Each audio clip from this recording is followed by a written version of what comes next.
You're listening to TFM. Want to join in the conversation and share your thoughts on this episode? Join the Babel Conference, our listeners' discussion group on Facebook. Just type BABEL into the Facebook search field, and we'll look forward to seeing you there.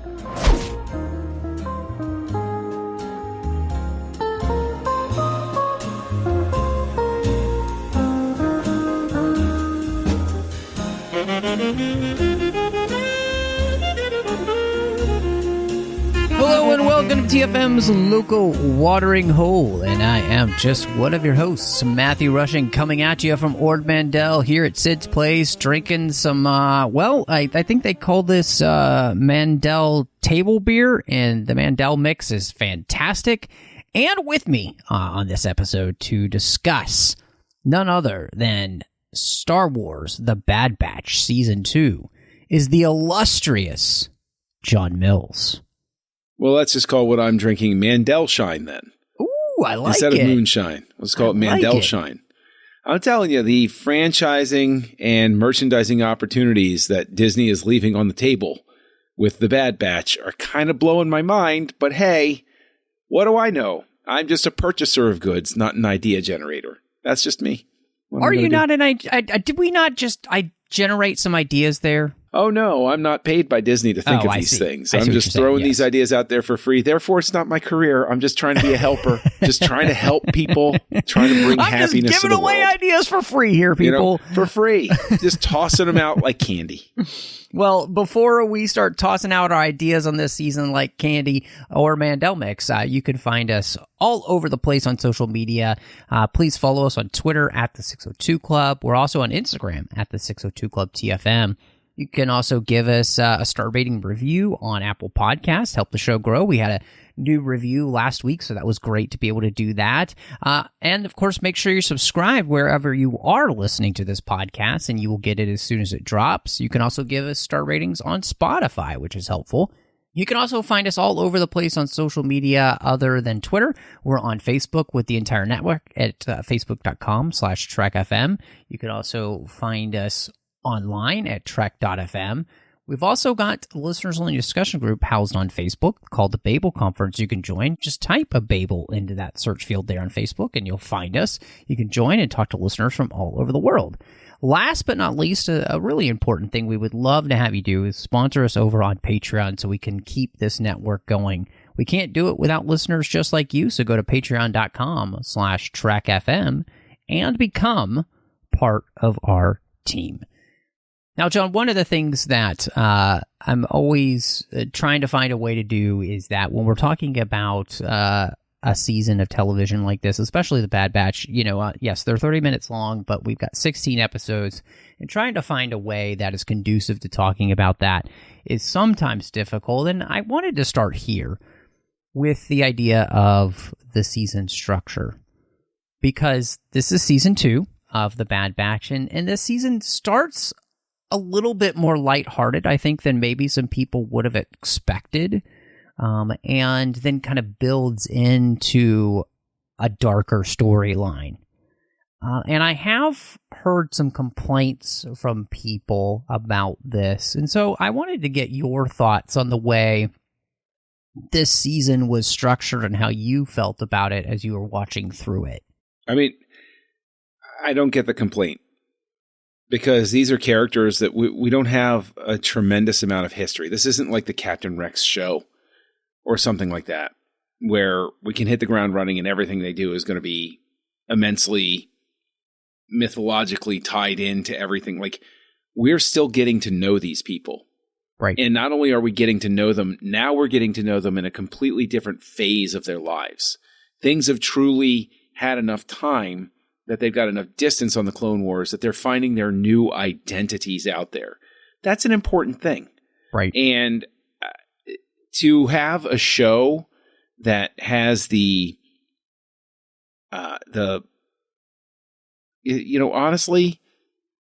don't want to say discipline. I don't want to say anything too grandiose, but a show that cares enough about the characters to give me time to spend with them, so that I can relate to them as characters, as opposed to simply, like a Marvel movie. all the characters in the Marvel movie are simply story point conduits. They're walking bullet points. I watch an Ant-Man movie just to get, okay, how are we setting up Phase 5? Right. How are we resolving Phase 4? Whereas this, we're actually getting to know these characters. So I applaud the choice to sit there and actually have a real evolution of the characters. And the thing that's funny about that complaint to me is when things were the way they ran in the past, people would complain that there was too much focus on story and not enough on character. Right. And now that we have focus on character, people are saying, but I want every single week to be finding the new Death Star and blowing it. But I promise you, if every single week was that way, people would then complain that there wasn't enough character. So honestly, I don't dismiss people's complaints. Like, we all have preferences. We all like the way things go. But for me, this completely works. And it makes it worthwhile for me to sit down. I get to know my friends. I get to care about these characters, especially Wrecker, who's fantastically awesome, and I love him. One of the things I like that you brought up was that, these are not characters that are legacy characters. They are characters to which we are all just continuing to learn their story. And so this show is from their point of view, especially Omega. And because this show is through the eyes of Clone Force 99 and Omega, it means, like you said, we shouldn't be getting mythology episodes every week, because this show is about them trying to survive in an ever-changing galaxy, which means they're not living quote-unquote mythology every week. They're gonna be having these adventures that are just a part of their lives, where their lives are taking them, and not where some plot-pointed story needs to take them, right?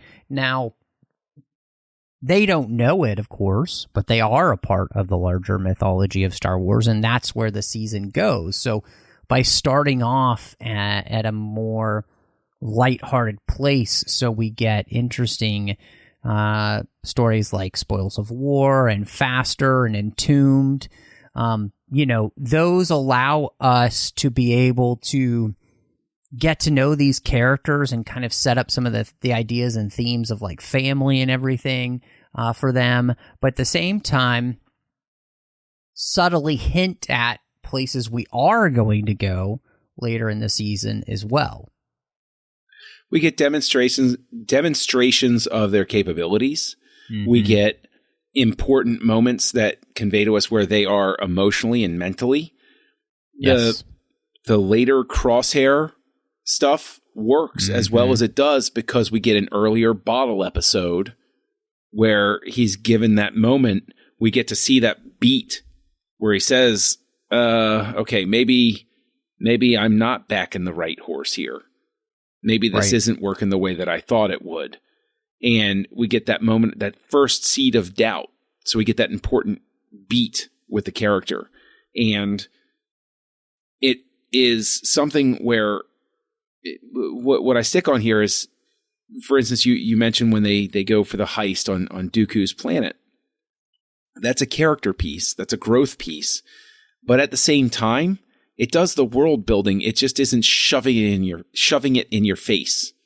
Right. There's a lot that is inferred by the state of the galaxy and what's going on. We talked about it over on Aggressive Negotiations, where it's like this whole thing of this is still the impact of the Clone Wars. This is still a shockwave. And even though we're not getting a quote unquote mythology episode where we're building up to some big reveal, the Empire's appropriating all of the funds. What did happen to the Separatists afterward? What is at play here? And that thing even caps off with Rampart shooting one of his clone officers. Right. That's some pretty important world building there, too. Yeah. Yeah. No, I completely agree with you. And again, I think what was really interesting for me is that, I went through and I rewatched the season, and part of that is, it's like been 16 weeks since I've seen the first episodes of the season, and so I kind of just wanted to be fresh with everything. But one of the things that I was struck by was the way in which every single episode did something to further the quote-unquote plot or mythology of this series itself, but also the greater mythology of Star Wars in some little way.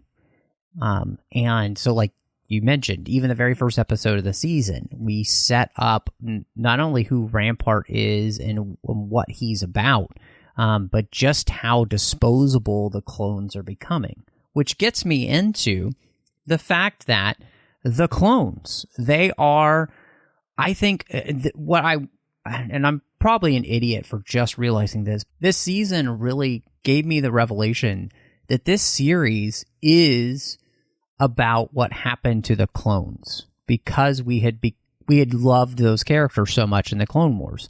And I don't know if anybody ever thought right at the beginning of the Attack of the Clones, and then even the Clone Wars series, that people were going to fall in love with the clones the way that they did. But it helps you understand why this series, I think, is so legitimate in Star Wars storytelling, because we're answering the question, well, what happened to the clones?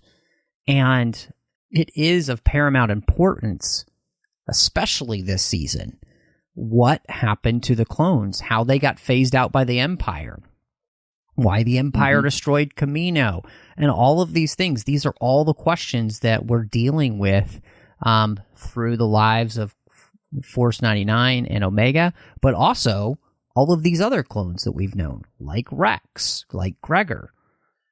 It is the strength of the show that it inverts things in this way, in that it is focused enough on these main characters that the legacy characters that we encounter become these reference points as opposed to guideposts. And so, to your point about seeing things through the Batch's lens, through Omega's lens, it's really important because of the fact that these legacy characters come back and they have this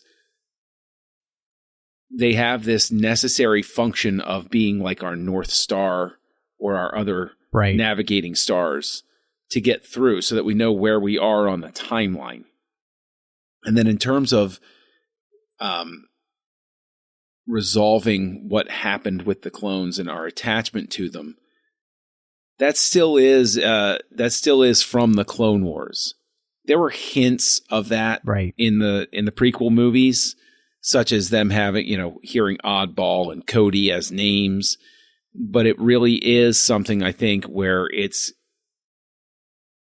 I think it's this very interesting and slick storytelling tool that they've used, where we can see this sunsetting of era specifically because we're not looking directly at it. Like, I know that sounds like a weird way to say it, but you don't look directly at the sun, but you're aware that the sun is setting. And that's the sort of feel of the show.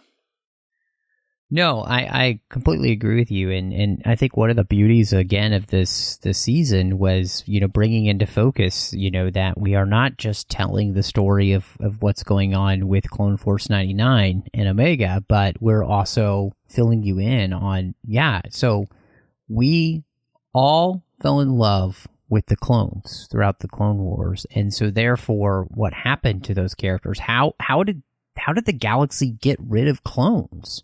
Why do we go to stormtroopers? And so, I absolutely loved the idea that the Empire had destroyed Camino, obviously because it wants to control cloning.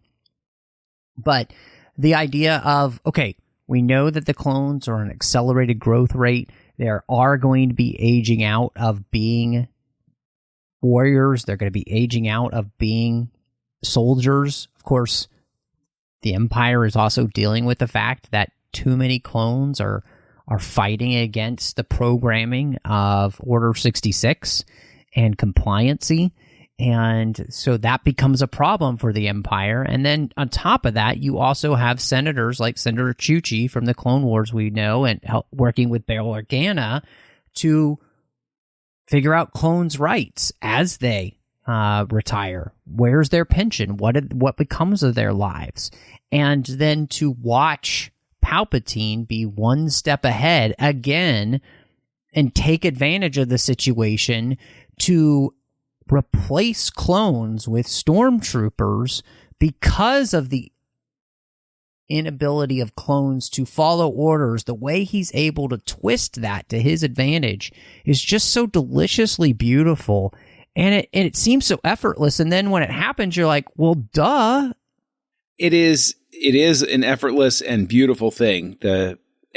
That's another strength of the show, is it uses a legacy character like Palpatine / Sidious in a very judicious way, so that when he shows up, you go, oh, this is a super important moment. Exactly.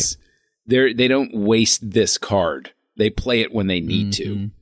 And I think that in addition to that, it's such an interesting philosophical point. And that's another one of the things I love about the show, is it introduces these very interesting philosophical points. Palpatine's move is to create the stormtroopers who are not clones, who will follow his orders better. Mm-hmm. How disheartening that it's not the engineered life form that is conditioned from the test tube to follow orders that Palpatine can trust, but the natural born citizen that he can corrupt most completely. Mm-hmm. I think there's a very interesting philosophical point with that. Yeah. The clones have to be replaced because of their cost, because the Kaminoans, they were the best at it, and the Empire is obviously struggling with creating quality the same way that the cloners on Kamino did. And so you have all of those factors, but at the end of the day, it is the people who should know better and have more free will that Palpatine and his empire are most easily able to corrupt. Yes. And that, I think, is an incredibly interesting point that we're all going to overlook, and we're all going to keep coming back to and go, yeah, well, how did they manage that? Mm-hmm. And the thing is, we know it's a conversation that's going to go all the way through up to the sequel trilogy, because they openly mention in The Force Awakens, oh, you want clones. Oh, well, we've got our indoctrination program from youth. Which one is better? Mm-hmm. No, I love that you bring that up. And again, I think, obviously, we'll talk a little bit more in depth about the thematic elements of the season, which I think are ridiculously important. But I love that you bring that up, because it really does go to show then why we get these rebel clones, right? They realize what's happening.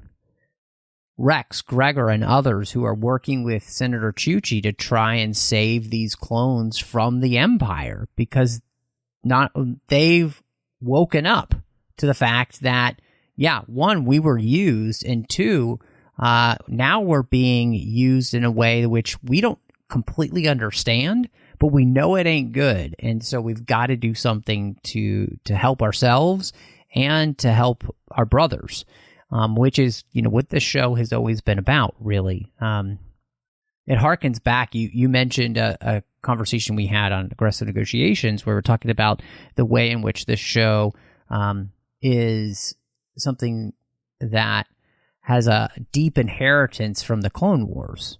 And this is one of the inheritances of the Clone Wars, is to continue to dig into these stories and to show how,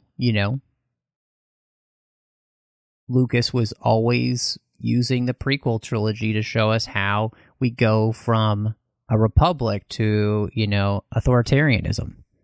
And this is helping to fill in those gaps in ways that are frightfully a little bit too close to home. And so I really love that we're getting into that. And again, like the Clone Wars, this is a show that doesn't shy away from telling difficult stories in animation, which shows the validity, I think, of using animation to tell important stories. We've hit on that before, and I think we need to take a minute to hit on that again, because what you say there is incredibly important for two reasons. One, the animation storytellers are really, really top notch. They're laser focused, hitting it exactly what we're talking about here. Whether it's this, you look at Tales of the Jedi, the most successful storytelling that they have had in Star Wars. And I know the Andor fans are going to come for me with pitchforks and torches at this point, but animation remains the most successful storytelling format that Star Wars has found outside of the cinema. That's it. That is the be all and end all statement for me. And I don't understand why they don't lean more into it. Disney, its whole legacy as a company was built on animation. Why not lean into it and give this animation team, more storytelling opportunities so that you can, number one, reclaim the crown from Illumination, who's eating your lunch right now in terms of connecting with audiences. Yeah. And two, I'm gonna straight out say it. It is not a cost thing. It's very easy to say, oh, it's a cost thing. But the storytelling possibilities with animation are immediately opened up. Imagine how much freer. You know what? You don't have to imagine. Look at how much freer the animation team is to go to more locations in a season than anybody else can. Yeah. Because your only limit is what you can render, which I know has a whole bunch of, cost and time implications. Right. But at the same time, the Bad Batch has gone to so many more places than the Mandalorian ever has the opportunity to. Sure. And they look better. Well, yes, there are. I said it. There are, Mandalorian season 3. We'll talk about that later. Yeah. But yes, it is more consistently amazing the places that they go in animation. Pabu, I still talk about. The lighting and the water animation on Pabu completely blow my mind. That episode, it's one of those things where it's like seeing Avatar: Way of Water. Like, my brain couldn't believe what I was watching. It was like, what has happened? Like, I felt like I was Rip Van Winkle, and I woke up suddenly. Like, my 7-year-old self woke up and was in a whole new world where I went, I didn't even think this was possible to do. And they did it. And so, yes, to your point, in terms of consistency, yeah, I mean, the animation team, look what they did with Retrieval. It was stunning.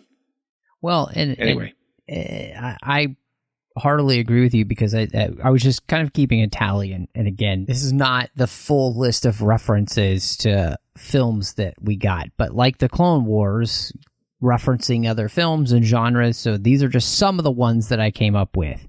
The Lion King, Oliver Twist, Indiana Jones, Godzilla, On Her Majesty's Secret Service, Where Eagles Dare, The Wrath of Khan, Aliens, Lost in Space. Like, that's just a few of the references that we're able to do here in the animated storytelling, right? And so I 100% agree with you. I think that it is strange to me that we are not lifting up Star Wars animation to the place that it should be. We talked about the Tales of the Jedi and this. I'm right there with you. Look, this is the best Star Wars storytelling. And I love Andor, and I think it's fantastic, and I think it's the best of the live-action storytelling that we've been getting television-wise. But animation has continually been doing this since the Clone Wars began. So, and Andor just got there. Now, I'm not discounting the fact that I enjoy The Mandalorian and all that stuff. We'll talk about that as the season wraps up next week. So you'll hear all our thoughts there. But no, I'm right there with you. I wanted to ask you about this, too, because I thought that this was really something kind of fascinating about the season. We have one of the most interesting family structures that we've ever had in any kind of story I've ever seen, which is we have all of these people who are legitimately related to one another because they're clones And so we have a very interesting family unit.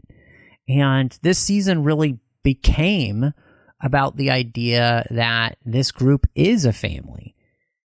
But the difficulty of these clones who have no experience outside war and soldiering of how to raise Omega. And especially when she reacts to her life changing and Echo leaving and, her learning that there is more to life than soldiering. One of the things I really responded to was that discussion of what family means in Star Wars and how important family is, because Star Wars has always been, in some way, shape, or form, about family. And specifically found family. Yes. It's the original Fast and Furious franchise, y'all. There you go. I just enhanced it for you. You're welcome. I will accept thank you letters and gifts. That's okay. But yeah, it's all found family. And even going with, because we did our rewatch of the Bad Batch season 1 over on Aggressive Negotiations, and we talked about the fact that we had a thing where these clones, the Clone Force 99 is the same age as Omega. So there's this really fascinating thing where they're her parents, but they're really older brothers, but they're not older. They're, in a sense, they're just accelerated old. Well, they're more magnificently traumatized 10-year-olds. Kind of, yeah. I mean, that's essentially what it is they've gone through trauma on a scale that Omega hasn't. Right. So in a sense, what's really interesting about this family structure is Omega is experiencing growth and the galaxy in a way that they were cheated out of. Yes. They never got this. And in a sense, it makes Clone Force 99 even more tragic. Yes. Because of the fact that they're witnessing the sort of life experiences that, or the reaction to life experiences that they should have had the opportunity to have of, oh my gosh, look at what a big galaxy this is. Oh, how do I say goodbye? These guys were watching people get killed on the battlefield before this. So that's a really wild thing, right? And I think it emphasizes the true tragedy of the clones is the fact that they went through all of this without ever having the opportunity to be rooted in a real road to get there, the way that you or I or anybody else would. I mean, and I think the idea that they never got a chance to grow up. And so they don't know how to help Omega grow up.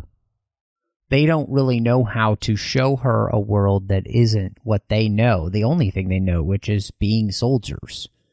They don't know how to introduce her to the idea that there are things like toys, not just weapons, and I think that was what was so fascinating about then introducing, characters like Fi and the idea of Pabu, where we're allowing Omega's mind to be opened to the possibilities beyond being a soldier.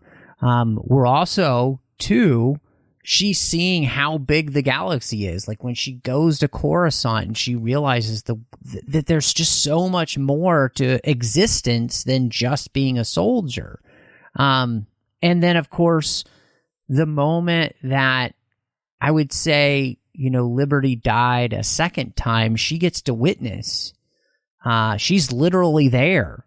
Everything that at the beginning of the season had been good or fun or wonderful is being destroyed in that moment. And it's incumbent, like we're talking about, for these clones to find a way to help her experience all of life, not just the life that they understand, which is part of their existence and growing. Like I think one of the things that's really beautiful there is giving the opportunity for, Tech to experience the idea of romance when he legitimately has no idea what is going on or how to respond, because again, this is so outside of who he is that it's I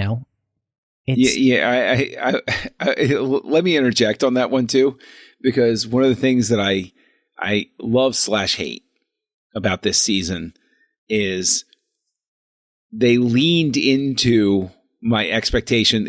It's the old trope of once the character falls in love, you start the stopwatch to the tragedy, where you're like, crap, something's going to happen to him.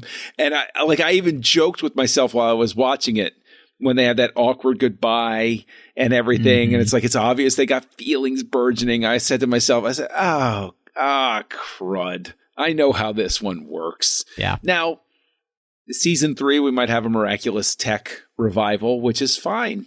And that's also part of the whole thing. But I loved it because I hated it, because it's exactly what I'm used to. And you talk about the references. That's a classic movie trope reference right there. Right. Yeah. Where it's like, oh, I know the lane I'm in right now. Fine, I'll go along for the ride because it's fun and I enjoy it. But gosh darn it, why'd you have to do it this time? Yeah. It's like you get on the roller coaster and the whole reason you feel fear on the first hill, even though you're going to be safe, unless you go in one of those disreputable parks, is you're going to be safe, but you still get scared. And it's the thrill of it. Yeah. And so Tech's whole storyline there, you're like, I'm going to go along with this because I know it's going to be a good cathartic thing to get through. But man, I hate that I have to go through it to get there, sort of thing. Yeah. I mean, there's something to me that was just really special, especially of rewatching the season and seeing the characters realize that maybe there is even more to life for themselves than being soldiers. Because again, one of the questions that all of the clones are asking is, what does life look like for me if I'm not a soldier? I don't even know what that means. And so these clones are in the same position as their brothers of asking that question. And yet they're also asking this question because they're also trying to raise a child and realizing that they need to give this child more to life than just being a soldier. Yeah, it's a parenting thing too. That's a thing that I really enjoy, is that when you're a parent, you are trying very hard. You don't always succeed either, but you're trying very hard to stay very cognizant of the things that you wish had gone differently. And so when you are with your child and you don't always succeed, but you're always trying very much not to pass down right to your child the thing that it's a really weird balance, because it shaped you and you think you're an okay person. So it's not terrible, but at the same time, you think maybe a version of you could have done slightly better at things if you'd not had a couple of these things going on for you. And I think that, to the point earlier about family and found family and all of those things, what's beautiful about Clone Force 99 is they're very cognizant of not just saying, okay, Omega, you're going to lead a regimented military lifestyle. You're going to live the way that we lived. We're going to do all of these things. They are struggling to find this middle ground. She's there. Mm-hmm. She wants to participate in their lives, which is great, but they want to protect her. They want to give her the opportunity to have those authentic emotional moments that are going to help make her a full person and probably, hopefully, have an even better life than they had. Yes. She doesn't have to put on the armor. She doesn't have to go off to war. but they can take the good parts of that, learn how to survive, how to defend yourself, how to get out of a tight situation. Those are good things they learned. But the other stuff, maybe they don't need to carry that forward. One of the episodes I wanted to actually talk with you specifically about, and mainly because it was such a callback to the Clone Wars, and a character specifically there was the episode Tribe, where we went back to Kashyyyk because we found Gungi, who was about to be trafficked, and they are able to rescue him, and then they bring him back to Kashyyyk, and of course, Kashyyyk is being razed to the ground by the Trandoshan's, who are working in concert with the Empire to subjugate the Wookiees, because of course we all know the Wookiees to be an incredibly strong race, and therefore, not to do so would be a detriment to the Empire and a danger to the Empire. And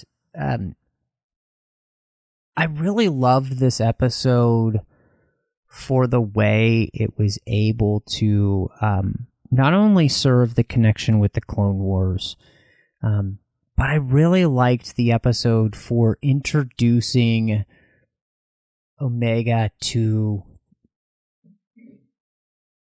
the spiritual side of life. And so then, after that, we see her in the next episode, where Gungi had taught her to meditate, and that's something that she's been trying to practice. And so I really appreciated that, again, it wasn't just fan service, okay, we want to see Gungi alive, but it was also a way of expanding her horizons of what life is all about. Yes. And I think what you're right on you're hitting the point here where these clones have only ever encountered Jedi as great warriors, as amazing battlefield strategists. Omega takes away the spiritual side. Yes. So instantly we see a difference there. Yes. The clones respect the Jedi because the Jedi could help them wipe out battle droids. Omega encounters a Jedi and walks away with meditation, with insight, with a little bit of growth.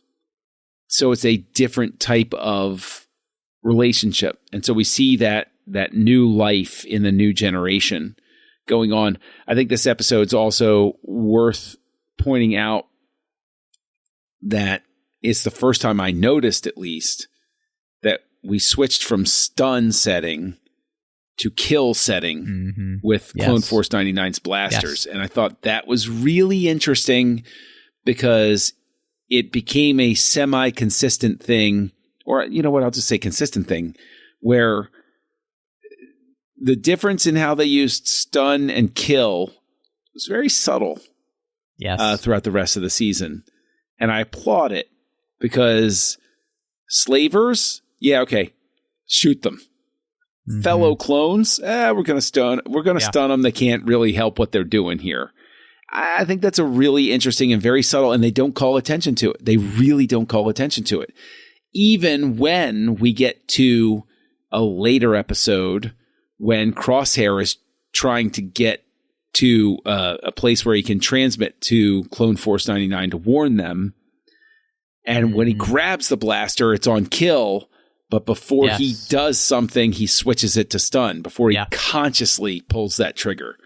And it's really interesting because, again, that's a philosophical thing with the show. I know that's sort of like a little detour sort of thing, but I agree with you. Tribe was one where that was the first time it jumped out at me, where I went, oh, the rules are different depending on the foe that we're facing here, which I think is completely valid and completely worthwhile. Yes. And I agree with you. Tribe is an episode worth pointing to and saying, well, I think there are plenty of episodes like that. The one that I will always go back to is The Outpost. That one gutted me emotionally. Yeah. That one was stunning, still is stunning. And I want the shot of Crosshair with the clone, carrying him, walking side by side, supporting him, right, with the mountains in the background. I want that shot as a print framed in my office. I want it bad. Sorry to it's one of those things where it's like, because with you talking about Tribe, it takes me to Outpost. It takes me back to the point that Tribe was the first real, the first real shot, good hook across the jaw moment in the season. I think it warms up. It has some really interesting stuff. It has some really great stuff. It has that tremendous episode with Crosshair where he's questioning everything, but you get to Tribe. And it's the hook because of what you're talking about, where Omega walks away with the spiritual side of everything. And so maybe one of the things that makes the Bad Batch Season 2 so terrific is it gets us back into that Star Wars spirituality that exists, that, then pays off through the rest of the season, because it sort of gear shifts us. Right. And gets us to look for it afterward. I'm really glad that you brought up the Outpost, because I obviously think that one of the absolute biggest parts of this season is Crosshair's arc. And, where we had left him last season was that he had chosen to be a good soldier, at least as his programming defined it. And this season specifically puts him through the ringer. Through his interactions with Commander Cody, who we run into, and we find out then after his experience there ends up, abandoning the Empire. And then specifically you mentioned the Outpost with with what he goes through with Lieutenant Nolan, who really hates clones, who and really it's the classic thing of the person who is hating on something to make himself feel more important. And when he won't save Mayday in that episode, that is what breaks Crosshair's programming. And, when he shoots Nolan, it's that moment where everything the Empire has tried to do to him is gone. All his experiences have finally broken down that programming. And it's such a heart-rending arc because, I think one of the things that I love about it is the way in which the season allows us to see what happens when we choose to learn our lessons the hard way. And by Crosshair choosing to learn his lesson like this, he's not only put himself in danger, but he's put his squad in danger. And I really loved, of course, he tries to save Omega and his Clone Force 99 by warning them that they are being hunted. And so this arc just was incredibly moving to me, and I felt like it was 100% earned to move this character from being one who had chosen the Empire and chosen quote-unquote evil to now being somebody who has chosen to do the right thing regardless of the cost to himself. And I think it's such an important thing. This is, again, another reason why I think the animation team has such a special chemistry going on here, is the fact that what a lesson to lay on kids. Star Wars was always to entertain and to teach. Yes. Lucas was always the greatest teacher outside of my own father, like ever. Like I'll never meet the man in my life. I wish I could, just so I mean, I don't even know what I'd say to him, but like, I hear you. Outside of my own father, nobody seems to have cared so much about shaping me to think about these very important things. And I know that's a really long-winded way to get to this point. But what you're saying about Crosshair here is never at any point does the Batch give up on him. Does Omega give up on him? Never at any point do they stop loving him. Right. Even though he is sided with, in your own words, and I agree, with evil, with the Empire. They still look at him and they say, he is making the wrong decision, but he's still somebody. He's still someone who needs love, who needs to be reached out to, and we need to talk to him. We need to change his mind, but nobody can change his path except him. It's the same thing that in one single moment in the original Star Wars, Leia says to Luke. Yes, yes. It gets back to that very basic message of Star Wars. You have to challenge yourself to still love someone even when they have chosen the wrong path. Right. Now, does that apply to Nolan? Maybe it doesn't.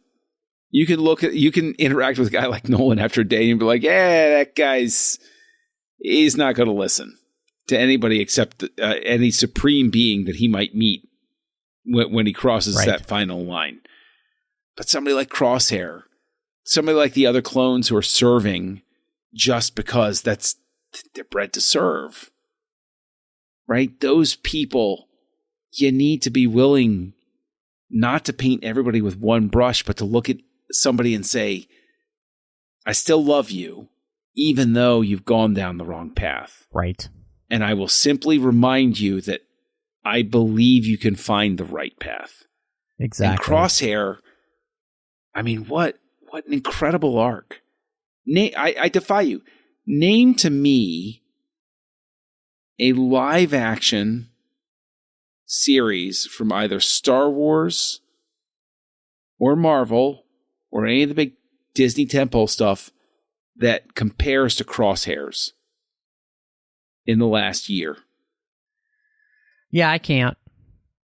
There you go. Mean, I think this is clearly just one of the best arcs that we've seen in a long time in media, and I feel like it was incredibly well done. And I'm really glad that you brought it to light like that, because I think it's true. I mean, again, just to bring it back to a little bit to our conversation there we were having about the importance of what you can do in animation, and I think this just goes to show animation is just another way to tell good stories.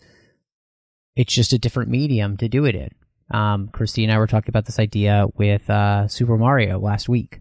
And, I think 100% we need to stop discounting this incredible form of storytelling in this way. And so, no, I'm really glad that. And I'm overly impressed in every way, shape, and form as to how good the arc is for this character. And this is a thing that we need to call attention to. And because I think this is something that we will get to when we talk about Mandalorian Season 3, as we keep alluding to. That's how you tease things, folks, just so you know. Is the importance of story editing on a series. Yes. Is being able to look at the bigger picture and say, okay, this is how we have to hit these beats. This is how many, looking at that. It is so important that Crosshair's arc is just the right amount. It's not too much. Mm-hmm. It's not too little. It's there. It's right there. Because when we come to Crosshair, it's these giant beats that happen. Third episode is so heavy we have to take a breather after it. Yep. And then the 12th episode, that is the absolute, it's not even a gut punch. That is the haymaker. Yes. Where we have to take a couple of episodes and sort of like get our footing again and be like, what's happening? How do I get to the finale here? And it's that it is, lack of a better word, it is disciplined storytelling. And it is something that so many shows are missing. To have somebody that sits there and says, okay, this is how we have to shape things. Mm-hmm. We have to remember things in the larger piece of everything. Yes. We have to know when to hit this. We have to know when to hit that. Are there moments in the season? For instance, Pabu, do I wish we'd had 2 episodes to introduce that? Yes, I do. I wish we'd had 2 episodes for the introduction of Pabu. But I understand we have, a limited amount of this. It's like, what would I have cut for that? I don't know. There isn't really anything I would have cut.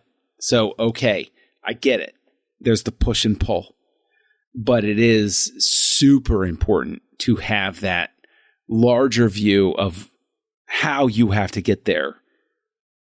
It's very important. Otherwise, you wind up with filler episodes, or you wind up with episodes where people are sitting there saying, what the hell am I even doing here? Right, exactly. What does this have to do with anything? Exactly. One of the things that this season, of course, is so important in is, I think, and I kind of labeled it the idea of the vice that the Empire has put the galaxy in. And I just loved how this season continually built that theme. So we've been seeing it obviously with the clones specifically and the way they're dealing with the clones. But I mean, the Empire, covering its tracks up wherever they have to when people see what they're really up to, like with the baby Zillo beast getting loose and the way in which the Empire is controlling cloning now through the Advanced Science Division. And what they're actually after, John, is absolutely 100% terrifying. And again, speaks to the way in which the show is touching on timely themes of what does the galaxy want to do through science? Create compliant groupthink automatons. Yes, they do, don't they? But even if they if they cannot create that situation, they want to create an atmosphere of fear so intense that people are terrified to color outside the lines, to think outside what they're allowed to give. Fine, you don't want to do what we say? We're going to make you so afraid not to that you will, honestly, it's like Invasion of the Body Snatchers, but in the sense that it's that question from the 70s one with the Donald Sutherland character at the end. Is he really? Or is he faking because it's the only way to survive? Exactly. Yeah. Spoilers for a 50-year-old movie. And I think the beauty of that is that this season has built into that, this idea that one of the ways in which the Empire is crushing people in a vice is by getting them to the place where they feel like they have no other choice but to obey. In the same way, the episodes where we had the crew help liberate the mine with Mako, right? Mako was the same type of thing. He made the kids working for him feel like they had no other choice other than to do what he said. This is exactly what the Empire is doing. And So they want to get people to this place, and we've got them wanting to use the cloning technology and the knowledge from the Kaminoans to create this compliant society and, compliant soldiers so they can have order and peace through their definition of order and peace. Mm-hmm. Mm-hmm. But at the same time, of course, we know that this is all part of the Emperor's desire to clone himself as well. And so it leads all the way into what we see in The Mandalorian, as well as the sequel trilogy. And so we're really building towards that. And this all culminates in where we go, Iradu, which is Tarkin's stronghold, finally getting to see that on screen in this council of these people who are working on all of these projects. So in different ways, we can subjugate the galaxy for Palpatine. But also think about, when you talk about Ariadu and Tarkin's summit, think about the fact that for all of the trappings of everything, for all of the appearance of this or that, Palpatine, yes, is a master manipulator, but the real architects of sorrow, of pain, of misfortune in the galaxy are the 6 people. Is it 6? It's 2, 4, 6, or is it 7? Is it 6 or is it 7? 7 people. It's 6 or 7. So anyway, I mean, including Palpatine too, right? So it's okay. Then whatever. Then it's up to it's 8. a very a minute amount. But no of people. more than that. Exactly. No more. No more than that. No less. No more. No less. But it's this idea of all of this concentrated power. These people who are a council of experts who know how to run everything, because the common person is just too dumb to try. You can't let these people live their lives. They're too dumb to know what to do with it. No. We have to go in and we have to step in, and we are going to control everything, and we're going to create a thing that is beautiful. It's what's wild about it is what it always makes me think of. And please bear with me, everybody. I'm a lifelong Doors fan. And the guy had problems. The guy, was not perfect by any stretch. But one of the reasons why Jim Morrison, in the age of the late 60s, early 70s, always sort of spoke to a person like me, is because one of his big things was that perfection comes out of chaos. You can't control life. It's just going to happen. And again, let's get back to Princess Leia. The more you tighten your grip, Tarkin, the more star systems will slip through your fingers. Charming to the last. But it's true. And you have this council of people who are going to sit there. And what it is they're just trying to get down to the minimum number of people for this power to be shared. So we've gone from a republic, which is in disarray, which is a huge problem. It's got all of these issues that are going on. But everybody feels, in a sense, like they have a seat at the table. In a larger sense. Obviously, the Outer Rim doesn't by the time we encounter it, those sorts of things. But that's the ideal. Then you have this few number of people sitting around a small table. Then we get to Return of the Jedi, where there's one dude. And he's running everything. Right. And it's one of those things where it's like, the only way you're going to get to a perfect society is by embracing the fact that you can't. And by letting people be nuts and letting them just be out there and just throw it out there and have the forum of ideas and have it go crazy. And so this whole thing with Tarkin and everybody is this complete antithesis of that. And you see that first inkling of the fact that what it is it's all just a play for small people with wicked souls trying to control everyone. Yeah. I love how you're saying that, and I think that it's the thing that plays out here so well. And we realize too that this is another way that they're going to get rid of the clones, is they're going to use them as test subjects. So even more terrifying end for these characters that we've all come to love. And one more thing, before we talk about the finale, I think there's another aspect to this which was really fascinating here in the penultimate episode of the season, which was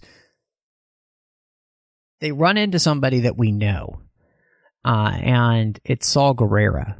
And I thought the most interesting thing was the difference between Saw and the Bad Batch here. And it's a difference that's going to continue with Saw as we move forward for, the rest of his existence, all the way to Rogue One, which is Saw wants to hurt the Empire at all cost, regardless of the cost, with very little plan as to, how that's going to help. Whereas you have the Bad Batch who are actively working against the Empire, but to help others. And there's such a massive difference between those two things.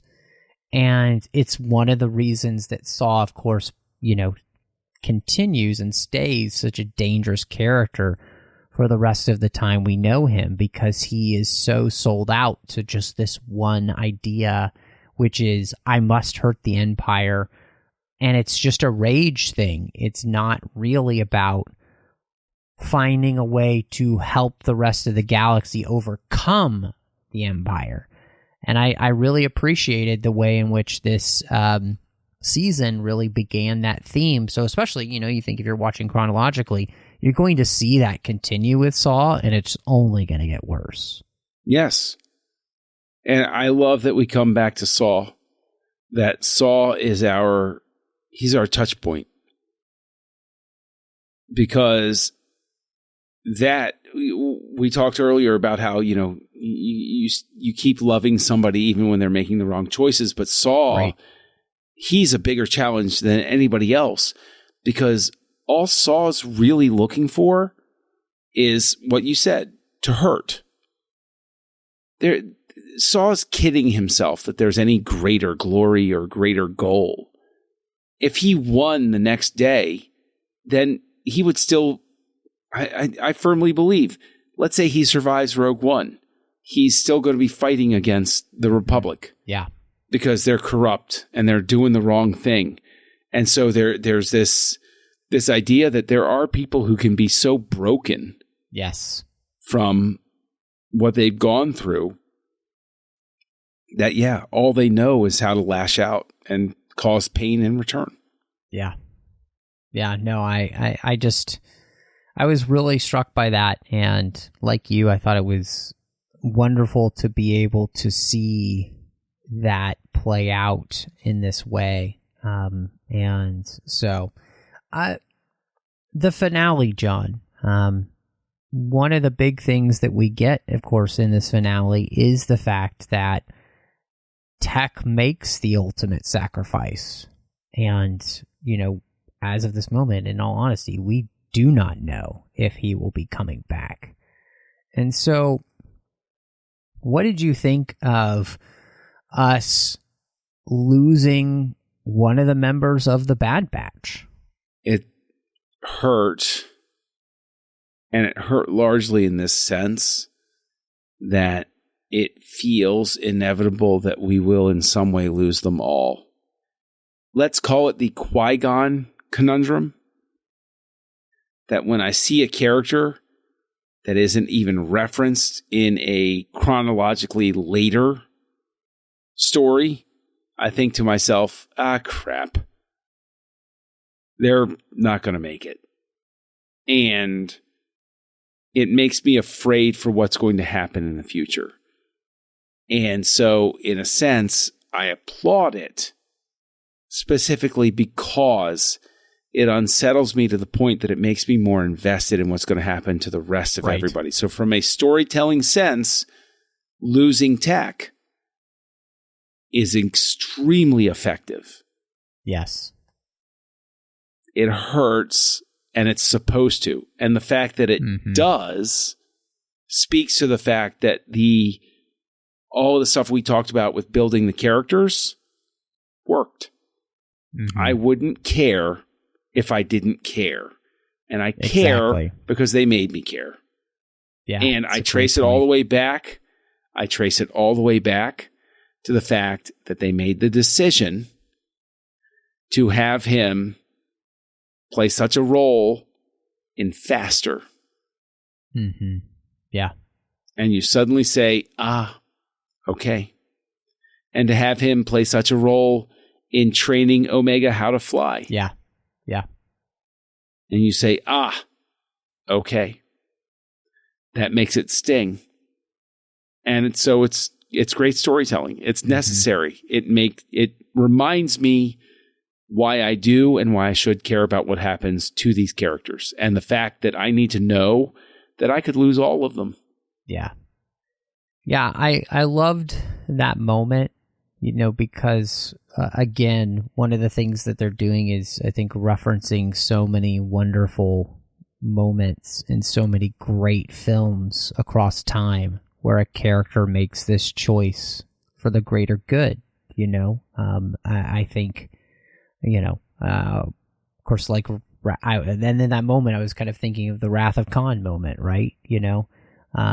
And it's such a perfect moment for this character who I think subtly has become one that I've enjoyed more and more throughout the season. And so then to have him make this decision so that the others can live is just so powerful, especially as this character was just beginning to see what a whole other side of life could be like.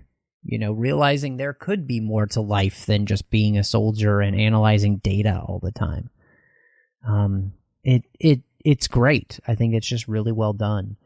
And, I think the other thing about this episode, which was excellent, was the fact that we also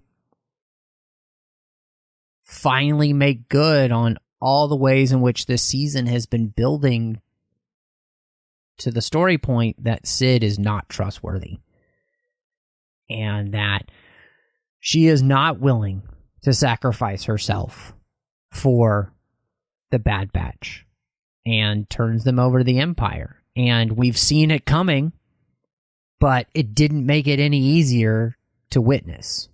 No, it didn't. And again, getting back to that making me care about things point, the fact that I felt so disgusted by Sid for what she does. This is very effective because it's the same feeling I had when I was a wee lad and I saw Lando betray Han, and I said, yes, but you guys were friends. How could you do that, Lando? And I think the great challenge will be for them to address Sid in some way without making it feel reductive, I guess I would say. Like a lot, we all know the Lando arc. We all want it to be the Lando arc. I want Sid to redeem herself. But it's a very big trick story-wise to let Sid redeem herself without making it feel cheap or expected, even though it's wanted. Yeah. That's a really weird line to have to walk. Yeah. No, I agree with you. And I think I appreciated the way in which this series had just slowly built that and then paid it off. And I think you're right. It was painful to see, but it really works. What did you think of the revelation that after Omega's captured, she's brought to Mount Tantus, we learn that Emery Carr is actually Omega's sister? I said, what? Okay. Like that's the great surprise where you go, oh, all right, that's definitely something we have to address in season 3. And it's no secret they greenlit the season 3, which I'm thrilled about. So, hooray! Let's get to it, y'all. Yeah. I really appreciated that we kind of went back to the idea that, Omega was not the only version of clone like this, which I think is interesting because her name is Omega, which means she's the end. So I think we all should have assumed then that there was an alpha, and maybe Emery is the alpha, which would be fascinating to me. I also loved the fact that, the actress, they allowed her to use her New Zealand accent, very much referencing the idea that, Omega has a New Zealand accent as well. So tying those two characters together in that way, I thought was great. So I can't wait to see where this goes. And I love that, this season is basically the Empire Strikes Back of this show. We know it's going to have 3 seasons. And we've left ourselves where, we have our big character captured, and now they need to be rescued somehow. And how it's all going to be playing out comes next season, and I honestly just can't wait. I did want to ask you just one last thing, because, we make a big deal of this on a lot of the things that we talk about. But am I wrong in saying that Kevin Kiner is killing it with the music in this show? Oh, come on. No, you're not out of line at all. The music for this show has been ridiculous. It's been the most consistently. We keep talking about consistency, but the music is just. Look, Clone Wars and this. It's the best music in Star Wars right now. Mm-hmm. Yeah, it really truly is. Like these are cues that do exactly what Williams did back in the original trilogy and the prequels for me, which was I can put it on, I can listen to it, and I feel the excitement. Even though I can't necessarily picture things perfectly, I can feel that excitement that goes along with it. I can feel the sorrow. I can feel the joy. It does what music is supposed to do in something like this, which is convey emotion. Mm-hmm. So I think it's wonderful. Yeah. I think one of the things that I loved is that he's continued the trend that he started in the final season of the Clone Wars, and using some of those, I would say, Blade Runner 2049 atmospheric type of sounds, which just totally sell the desolation that the Empire is wrecking on the galaxy, which I absolutely love. And so I think it's perfect. And I'm so excited to know that he's going to be scoring the Ahsoka series, which I think is a phenomenal choice. And so it's the only choice there. Let's be honest. Yeah. I agree. Look, man, this takes nothing away from Goranson or anybody else, but Kiner is he's the voice of Star Wars because the music is so important. He is the voice of Star Wars. I don't see anybody else coming in and absolutely crushing these cues in the same way.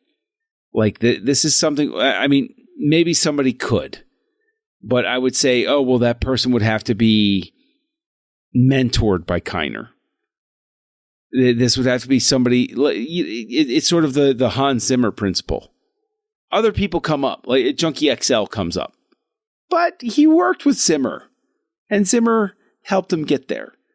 And it's like, that's the sort of thing where I want to see the mentoring by. Because again, it doesn't take anything away from anybody else, but to get back to what you were talking about, the fact that there are certain things that are evocative of other pieces but not too derivative, that also gets back to Williams. Right. Because Williams, you can hear certain things, Born Free, Holst. There are certain things in there where if you listen really closely, you go, okay, I know what Beethoven piece was used as the spotting track here. Or I know what piece was used. And with Kiner, I can listen to things and I can say, okay, I can hear where the inspiration was for this piece. I know where this came from. But it's still its own piece. And it's not so derivative that I can't exactly divorce from it. No, I couldn't have said it better. I'm really interested, John, what you are going to rate the Bad Batch Season 2. Oh, it's a 5-star season. I don't hesitate. I wish there could have been more episodes. And that's the real glory of any series, is you left me wanting more. That's a good point. Never leave the audience wanting less. Leave the audience wanting more. I want more. Yeah. So give it to me and rush season 3. Just do what you need to do. Start releasing images now. Please. I need some help. I will agree with that before I give my rating, which is please do not make us wait like another 2.5 years for the next season. No. That would be insane. Please. So don't do that. I'm also going to give this season a 5. And actually that came with my rewatch. And because I wasn't at a 5 before, but with the rewatch, I was able to see just how well this season actually plays together and how well I think that you mentioned it. It's the story editing that's happening here, right? And it's so good. The story editing here is so good. I think everything builds so wonderfully, so logically that I couldn't be more impressed, honestly, with how it's done. And so, yeah, for me, this is a clear 5. And I like you, I absolutely cannot wait to see what they've got in store for season 3. But John, I'm so excited that we got a chance to talk about this. I 100%, more than anything, love talking Star Wars with you. And, of course, the Bad Batch. But if people wanted to catch up with you, see what else you've got going on, where would they find you? You can find me out there as Castle Junkie on your social network of choice. I encourage you to look over on Letterboxd, because who can get in trouble talking about movies, Matt? Nobody. That's who. I mean, unless you hate or don't give Rogue One a 5, and then I think you can get in trouble. Well, gosh, I'm in for a lot of trouble then. But you can also find me over on the Nerd Party Network, where I co-host 2 shows. One is called House Lights. I'm one of 3 people who watch the works of directors by decade or topic or what have you. We come up with all sorts of crazy combinations. And I also have the pleasure of co-hosting a show called Aggressive Negotiations, which is a Star Wars podcast, which I co-host with you, Mr. Matthew Rushing. Which I do hope that everybody will check out, because we have a blast doing that show. Of course, you can find me all over social media under the name Mount Rushing 02. Twitter, Instagram, Letterboxd, and Vero are the places I am most active, so check me out in any of those locations. You can also find me here on the network doing literary treks about the books and the comics of Star Trek, Warp 5 about Star Trek Enterprise, The Orb about Star Trek Deep Space Nine, Saddle Up about Strange New Worlds, and The Artificial Tango about Star Trek Picard. And this final season is almost over. And then on the Nerd Party Network, when I wasn't doing Aggressive Negotiations with John, I was doing Owl Post with Dre Kaufman, as we talked about every single chapter of the Harry Potter series, one chapter at a time. But as always, thank you so much for joining us, and may the Force be with you.